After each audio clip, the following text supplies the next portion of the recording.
Praise lord everyone. ప్రకటన గ్రంథము 3వ అధ్యాయము 21వ వచనంలో గమనిస్తే, నేను జయించి నా తండ్రితో కూడా ఆయన సింహాసనమందు కూర్చుండి ఉన్న ప్రకారము జయించు వానిని నాతో కూడా నా సింహాసనమందు కూర్చుండనిచ్చెదను.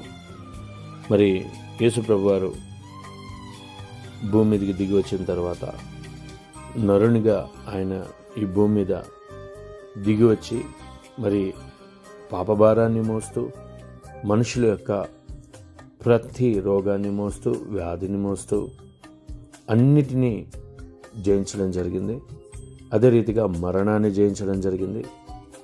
మరి తండ్రి యొక్క ఉద్దేశాల్లో ఈ భూమి మీద నశించిపోతున్న ఆత్మల్లో మనం మిగిలిపోకుండా మరి మరణం అనేది జయించడం అనేది దేవుని యొక్క చిత్తంలో ఉంది. కాబట్టి మరి మనుషుల రీతిగా ఉన్న మనము చివరాఖరిలో మన ప్రయాణము ముగించబడిన తర్వాత మన యొక్క మరణము విషయంలో దేవుడు మాట్లాడుతున్న మాట, మరి ఆయన ఆత్మని కలిగి ఉన్న మనము, ఆయన ఆత్మ ద్వారా నడిపింపబడుతున్న మనము మరి మరణాన్ని జయించడం అనేది చాలా ప్రాముఖ్యమైన అంశంగా దేవుని యొక్క ఉద్దేశాల్లో మన గురించి ఉంది. మరి మనము ఈ భూమి మీద మరణాన్ని జయించబోతున్నాము. ఎందుకనగా ఆయన కృపను బట్టి, ఆయన యొక్క వాత్సల్యతను బట్టి, ప్రేమను బట్టి మనము మరణాన్ని జయించబోతున్నాము. అందుకనే ఈ భూమి మీద నువ్వు చేస్తున్న ప్రతి ప్రార్థన ద్వారా ఖచ్చితంగా అన్ని విషయాల్లో జయిస్తూ ముందుకు నడిపించబడాలి. ఎక్కడ గివప్ ఇవ్వడానికి వీల్లేదు, ఎక్కడ ఆగిపోవడానికి వీల్లేదు. మరి ప్రతిదీ ఆయన వలన నీకు సాధ్యమవడానికి సిద్ధంగా ఉంది. అందుకనే యేసు ప్రభు వారు సమస్తాన్ని ఈ భూమి మీద సాధ్యపరుస్తూ ఆయన సిలువలో కూడా మరణాన్ని జయించే సామర్థ్యాన్ని కలిగి ఉన్న దేవుడు. ఆయనని మరణం ఏమాత్రము ఎక్కడ ఆపలేదు. అందుకనే మన విషయంలో కూడా దేవుని ప్రేమని పొందుకోవడానికి మనకి మధ్యలో ఉన్న మరణము కూడా మనని ఎక్కడా యేసుప్రభు వారి దగ్గరికి పోనీయకుండా ఆపలేదు. అందుకనే మరణమును కూడా జయించి మనము సింహాసనము దగ్గరికి వెళ్ళడానికి సిద్ధంగా ఉన్నాము.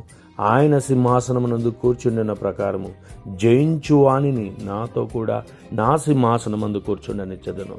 ఆయన సింహాసనంలో, ఆయన ఒళ్ళో మనం కూర్చోడానికి సిద్ధపడుతున్నాము.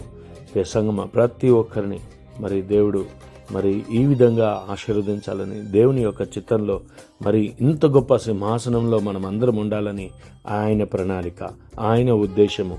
ఈ ఉద్దేశ ప్రకారంగా, ఈ యొక్క ఆలోచనల ప్రకారంగా మనము జయించినట్లుగా, ఆయన ఆత్మ ద్వారా మనం ముందుకు నడిచినట్లుగా మనము ప్రతి ఒక్కరము మంచి ఉద్దేశాలతో, మంచి ఆత్మీయతను కొనసాగిస్తూ దేవుని నామాన్ని మహిమపరచునట్టుగా, ఇచ్చిన జీవితాన్ని కాపాడుకుంటూ ముందుకు నడిచినట్లుగా దేవుడు మనకి సహాయం చేయనుగాక.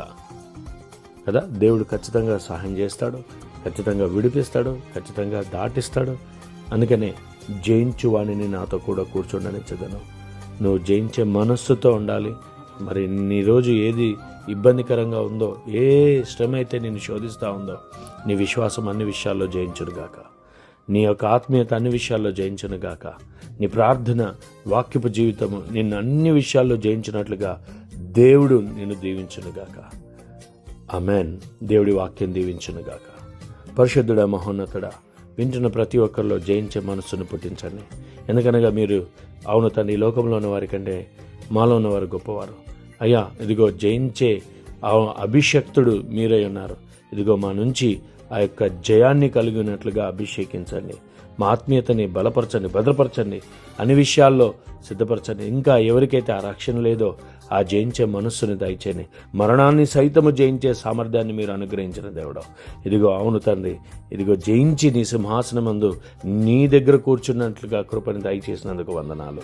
ఇదిగో ఎక్కడెక్కడైతే బంధించబడ్డారో వాటన్నిటి విషయాల్లో జయించి, అవును తండ్రి, పాపమును జయించి, అయ్యా ఇదిగో మరి ప్రభు రోగమును జయించి, అన్ని విధాలుగా ప్రతి అవసరతని జయించుకుంటూ ముందుకు నడిచి నిన్ను మహిమపరచునట్లుగా చేసి, అయ్యా ఇదిగో మమ్మల్ని వాడుకుంటూ ముందుకు నడిపించండి.